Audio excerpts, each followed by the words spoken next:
Hello दोस्तों, नमस्कार दोस्तों। आप सभी का स्वागत है आपके अपने चैनल टारगेट गवर्नमेंट पोस्ट में। दोस्तों, यूपी बीएड की पूरी कंप्लीट तैयारी के लिए आप सभी लोग जुड़ सकते हैं। नीचे दी गई रेड कलर की सब्सक्राइब बटन दबा कर बगल में दी गई बेल आइकन को जरूर प्रेस करें, जिससे कि आने वाले सारे वीडियोस और लेटेस्ट नोटिफिकेशन आपको मिल पाए।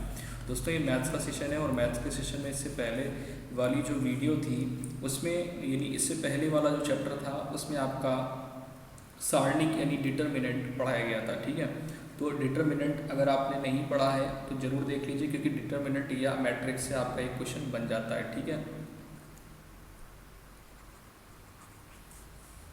डिटरमिनेंट या मैट्रिक्स से आपका एक क्वेश्चन बनेगा। तो मैट्रिक्स के आज आप लोग देखने वाले हैं कि मैट्रिक्स के क्वेश्चन हमें कैसे करने होते हैं। सिमिलर डिटरमिनेंट के जैसे ही करने होते हैं, लेकिन मैट्रिक्स में कुछ रूल ऐसे होते हैं जो एक दो रूल जो कि डिफरेंट होते हैं। तो चलिए कैसे करते हैं ये देखेंगे। आज मैट्रिक्स आपका चैप्टर स्टार्ट करते हैं, और इससे पहले वाली अगर आपने वीडियो नहीं देखी डिटरमिनेंट वाली तो जरूर देख लीजिएगा। इंपॉर्टेंट क्वेश्चंस हैं सारे जो कि आपकी परीक्षा में हर साल पूछे जाते हैं। चलिए, मैट्रिक्स यानी आव्यूह स्टार्ट कर लेते हैं। भाई, आव्यूह होते क्या है आप लोगों ने पढ़े भी होंगे। तो मैट्रिक्स देखिए भाई, आप लोगों को इससे पहले भी जो सारणिक पढ़ाया था, यानी जिसमें डिटरमिनेंट का चैप्टर क्लियर किया था, तो उसमें कुछ रूल्स थे, सम इम्पोर्टेंट फैक्ट थे जो कि आप यहाँ पर देखने वाले हैं।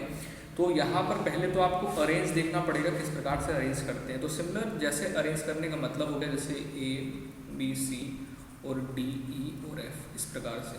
ठीक है, सारणिक में क्या सिचुएशन थी? सारणिक में सिचुएशन ये थी, इस तरह से A B C D E और एफ। अगर यहाँ पर देखेंगे तो यहाँ पर आपको रो कितनी मिल रही है? रो यहाँ पे R1 R2 कितनी रो है? यहाँ पे 2 रो है। ठीक है, कॉलम की अगर बात करेंगे तो ये कॉलम है आपके C1 C2 और C3। यहाँ पर कॉलम कितने हो गए? 3 हो गए। तो इस तरह से हमें देखने चाहिए कि कॉलम और रो कैसे देखी जाती हैं। चलिए, अब सॉल्व कैसे करते हैं। कुछ रूल्स होते हैं जिनको हमें ध्यान में रखना बहुत ज़रूरी होता है। जैसे कि हम आपको रूल बताते हैं कि अगर कोई रो है और उसमें शून्य दिए गए हैं, ठीक है, शून्य दिए गए हैं, या फिर सिचुएशन कुछ इस तरह से है और शून्य दिए गए हैं, ठीक है, या फिर सिचुएशन कुछ इस तरह से है और शून्य दिए गए, तो इनकी जो वैल्यू होती है वो 0 होती है, आव्यूह शून्य होता है। ठीक है, अच्छा, अब यहाँ पर यहीं पे अगर हम लोग बात करें कि इस आव्यूह में 3 रो और 3 कॉलम की अगर बात करते हैं, और इसमें रूल ये लगे इस तरह से, यानी इसका जो विकर्ण है, इस तरह से विकर्ण या इस तरह से विकर्ण, ठीक है, इस तरह से विकर्ण या इस तरह से विकर्ण, तो इसका जो डायगोनल मैट्रिक्स होता है इसकी वैल्यू क्या होती है? देखो, डायगोनल मैट्रिक्स ऐसा हो या फिर आपका डायगोनल मैट्रिक्स ऐसा हो। ठीक है, आप यहाँ पर देख रहे हो, यहाँ पर आपको 0 मिल रहा है। ठीक है, तो विकर्ण आव्यूह उसको बोलते हैं। और विकर्ण आव्यूह यदि किसी वर्ग आव्यूह में मुख्य विकर्ण के जो अवयव होते हैं उन अवयवों को छोड़ करके सभी अवयव, यानी जिनको बोलते हैं एलिमेंट्स, शून्य हो, तो उसे विकर्ण आव्यूह कहते हैं। उसे क्या कहते हैं? आव्यूह, विकर्ण आव्यूह कहते हैं। तो ये आपका विकर्ण आव्यूह है। ठीक है, ये आपका विकर्ण आव्यूह है। इस प्रकार से ये भी आपका विकर्ण आव्यूह है। या तो आपका विकर्ण में शून्य होना चाहिए, या फिर आप इसको छोड़ दें और बाकी के जो आपके एलिमेंट हैं ये शून्य होने चाहिए। तो ये इसकी जो वैल्यू होती है वो आपका शून्य होता है। ठीक है, इसको डायगोनल मैट्रिक्स बोलते हैं। नेक्स्ट आएंगे, करना कैसे होता है, क्वेश्चंस देखेंगे। क्वेश्चंस क्या होता है, क्वेश्चंस पे आते हैं भाई। चलिए, क्वेश्चन इस प्रकार से आपको परीक्षा में मिलेगा। A इज इक्वल टू 3 0 5 4 और B इज इक्वल टू 5 4, या फिर यहाँ पर 2 कर देते हैं, 2 कर लेते हैं, और ये आपका -3 और ये -2, ये आपका मैट्रिक्स हो गया। 2 मैट्रिक्स दिए हैं और आपसे पूछा ये जाएगा A प्लस B बताइए, या फिर आपसे A माइनस B पूछेगा। ठीक है, या फिर आपसे A मल्टीप्लाई B पूछेगा। इस तरह से क्वेश्चन बन जाता है। क्लियर है? तो पहले हम लोग यहाँ पर जो सॉल्व करेंगे, जो देखेंगे वो ये देखेंगे कि A प्लस B कैसे हमें सॉल्व करना होता है। इसी प्रकार से -B करते हैं। तो आव्यूह जब ऐसा आपको दिया जाए प्लस करने के लिए, तो प्लस यहाँ पर कैसे करेंगे?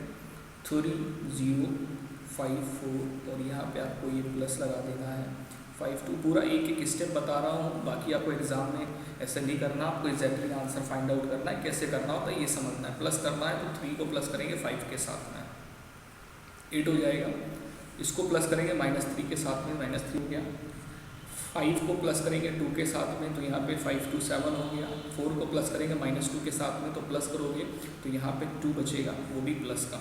ये आपका फाइनली आंसर होगा, ठीक है। यहीं पे अगर माइनस करना होता तो जैसे प्लस कर रहे थे वैसे ही माइनस करते। क्लियर है? उम्मीद है आपको समझ में ये आ गया होगा कैसे करना है। एक बार माइनस वाला भी देख लेंगे। तो अगला क्वेश्चन देखेंगे माइनस वाला। ए इज इक्वल टू आपको मैट्रिक्स यहाँ पर दी गई है 8 3 6 और ये 4। क्लियर है? बी का मैट्रिक्स यहाँ पर दिया है 4 6 8 और ये 8। ठीक है, ए माइनस बी निकालना है। चलो भाई 8 6 3 4 माइनस 4 8 6 8। आपको इतना सब करना नहीं है, आपको डायरेक्टली यहाँ पर आंसर निकालना होगा कि माइनस कर रहे हैं तो 8 से 4 को माइनस करोगे तो 8 से जब आप 4 को माइनस करोगे तो आपको 4 मिलेगा। ठीक, 6 से 8 को माइनस करोगे, अब समझना बात को, 6 से 8 को माइनस कर रहे हैं तो यहाँ पर माइनस का आपका 2 बचेगा। ठीक है, 3 से 6 को माइनस करोगे तो 3 से -6 यहाँ पर कर रहे हैं और यहाँ पर 4 -8 कर रहे हैं। तो फाइनली यहाँ पर जो आपका आंसर आएगा 4 और यहाँ पर आपका माइनस का 2 बचेगा और यहाँ पर आपका माइनस का 3 बचेगा और यहाँ पर आपका माइनस का 4 बचेगा। उम्मीद है आपको समझ में आ गया होगा। नेक्स्ट क्वेश्चन पे चलते हैं। देखिए, जब तक कॉन्सेप्ट नहीं क्लियर होगा तब तक आप क्वेश्चन को सॉल्व नहीं कर पाएंगे। अब जो क्वेश्चन बताने जा रहे हैं इस प्रकार से क्वेश्चन आपके एग्जाम में पूछे जाते हैं।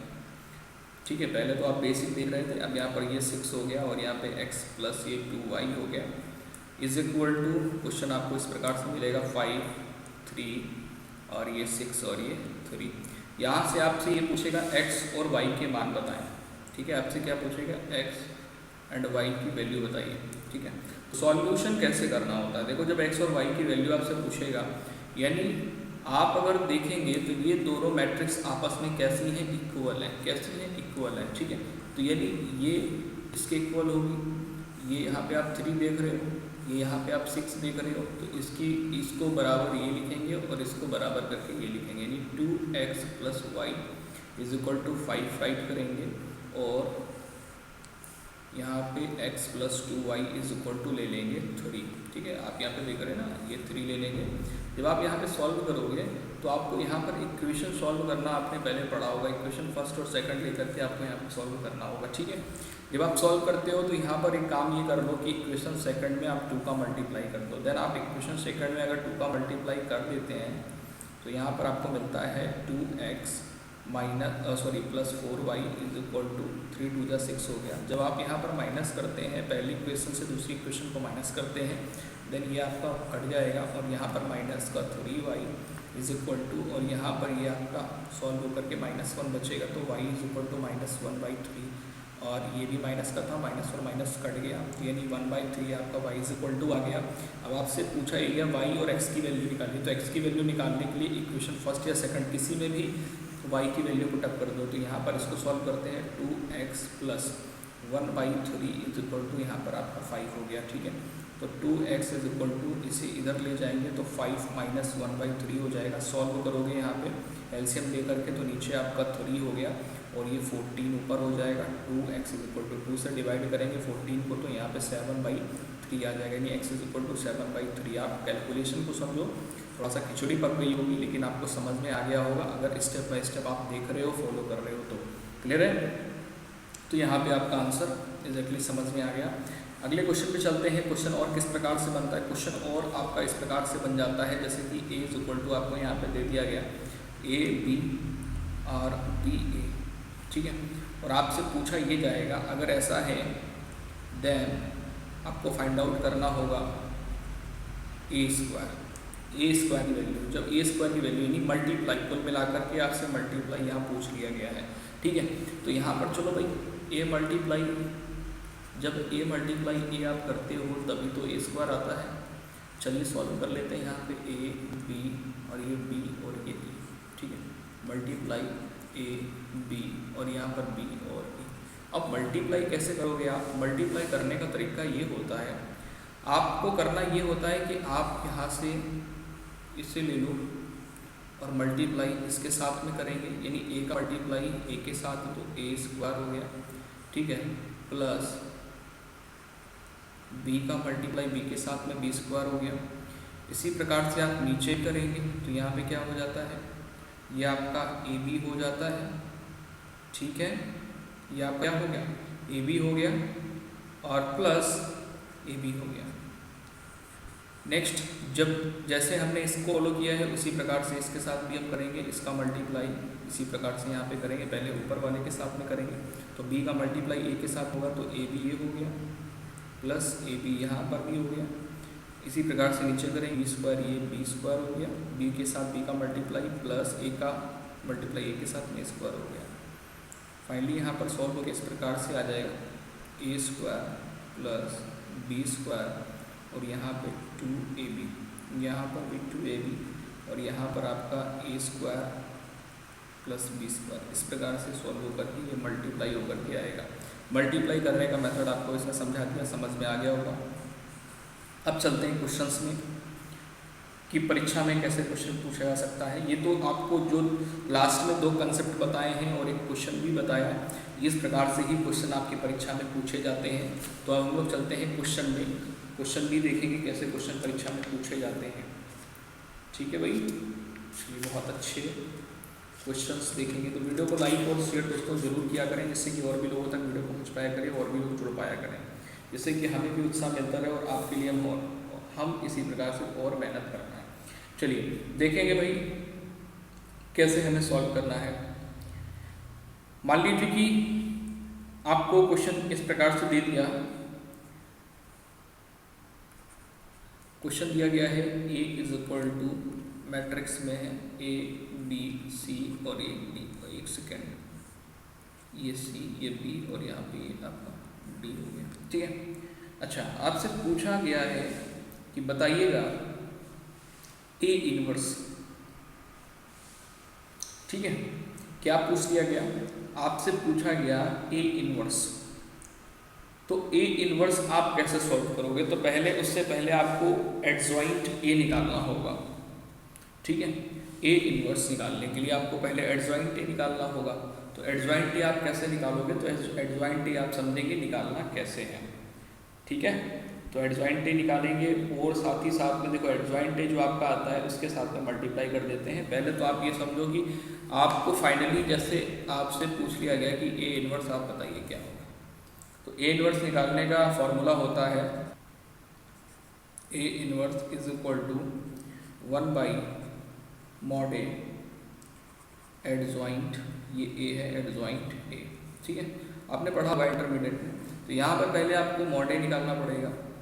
तो mod A जब निकालेंगे तो आपको कैसे निकालना है, इसको सॉल्व करना होता है, इसका क्रॉस मल्टीप्लाई कर देंगे इस तरह से। तो mod A यहाँ पर आपका ये आ जाएगा AD माइनस CB, ये CB आएगा, CB है, ठीक है। और एडजॉइंट कैसे निकालना होता है ये समझेंगे। एडजॉइंट जब आप निकालते हैं तो एडजॉइंट निकालने पर आपको ये ध्यान देना होता है, यहाँ पर ये तो आपका इसमें 2 रो और 2 कॉलम है, इसमें 3 रो और 3 कॉलम होती हैं, उसमें थोड़ी सी समस्या होती है। जब मैंने आपको समझाया हुआ था इस प्रकार से situation A B C D E F G H I, इस प्रकार से अगर इसको ले रहे हैं तो हमें इसके रो और कॉलम छोड़ देने हैं, इसका मल्टीप्लाई इसके साथ में, इसका मल्टीप्लाई इसके साथ में, ठीक है। इस प्रकार से करना होता था एडजॉइंट A निकालने के लिए, ठीक है ना। B को लेंगे फिर सॉल्व करेंगे। इस सारणी अगर आपने समझी है तो सारणी इससे पहले वाला वीडियो आप जरूर देख लीजिएगा, आपको कोई दिक्कत नहीं होगी, ठीक है। तो चलिए सॉल्व करते हैं। एडजॉइंट A यहाँ पे निकालेंगे तो एडजॉइंट A यहाँ पे 1/AD माइनस CB आपका ये हो गया। एडजॉइंट यहाँ पे तो एडजॉइंट आपका यहाँ पे निकल के आएगा D minus B minus C और माइनस नहीं सॉरी प्लस का A, क्योंकि आपका चलता है प्लस माइनस, फिर यहाँ पर आपका ये माइनस, फिर ये प्लस, क्लियर है। तो यहाँ पर से एडजॉइंट आपका ये आ जाएगा, ठीक है। अब यहीं पे जब क्वेश्चन एग्ज़ाम में बनता है, तो एग्ज़ाम में क्वेश्चन जब आता है तो उसमें यहाँ पे ये अल्फ़ाबेट ना हो करके इनकी जगह नंबर दिए होते हैं। तो नंबर अगर दे दिए जाते हैं तो आप आसानी से सॉल्व कर सकते हैं। यहाँ पे अगर मान लीजिए कि यहाँ पर दिया होता, यहाँ पे 1 होता और यहाँ पे 2 होता, चलो यहीं पे ही सॉल्व कर देते हैं, या मैं ब्लैक कलर से ले लेता हूँ। ये चलो यहाँ पर दिया गया, एक सेकंड, ये 2 दिया गया, ये 3 दिया गया और ये 4 दिया जाता और यहाँ पे आपका 5 दिया जाता। ठीक है, ये 5। चलो भाई यहाँ पर अगर आप करोगे तो डी पॉजिटिव, यहाँ पर आपका 5 पॉजिटिव होगा। ठीक है, और ये बी आपका माइनस, यानी बी यहाँ पर आपका माइनस का ये हो जाएगा। सी आपका यहाँ पे था तो सी आपका ये हो जाएगा माइनस, और यहाँ पे ए तो ये प्लस का 2 हो जाएगा। ठीक है, और यहाँ पे ए की जगह क्या, ए की जगह 2 ले लो, मल्टीप्लाई डी कितना है 5 है, 5 ले लिया, माइनस है माइनस लगा दिया, सी कितना है 4 है, और मल्टीप्लाई आपका यहाँ पे ये 3 हो जाएगा। जब आप इसको सॉल्व करोगे तो 10 माइनस आपका 12 हो जाएगा। यहाँ पे कितना दिया भाई, +5 -3 -4 -2। ठीक है, इस प्रकार से आप इसको सॉल्व करेंगे तो यहाँ पे आपको मिल जाएगा ये -2 मिलेगा नीचे, तो -2 हो जाएगा, और यहाँ पर मैट्रिक्स आपकी आ जाएगी ये इस प्रकार से, सॉरी ये प्लस आएगा यहाँ पे, और ये माइनस का 4 माइनस का 2, देन ये सॉल्व करके आएगा अगर हम इस प्रकार से न्यूमरल लेकर के। तो दोस्तों उम्मीद है आपको ये सेशन पसंद आया होगा। वीडियो को लाइक और शेयर जरूर करिएगा। कॉन्सेप्ट हमने आपको क्लियर कर दिया है। बाकी इसका PDF क्वेश्चंस का अगर चाहिए तो टेलीग्राम ज्वाइन कर लीजिए। टेलीग्राम पे आपको इसकी PDF मिल जाएगी प्रैक्टिस के लिए। कोई क्वेश्चन डाउट हो तो आप कमेंट सेक्शन में कमेंट करके ज़रूर पूछें इस वीडियो में। धन्यवाद वीडियो देखने के लिए। आगे मिलते हैं नेक्स्ट वीडियो में।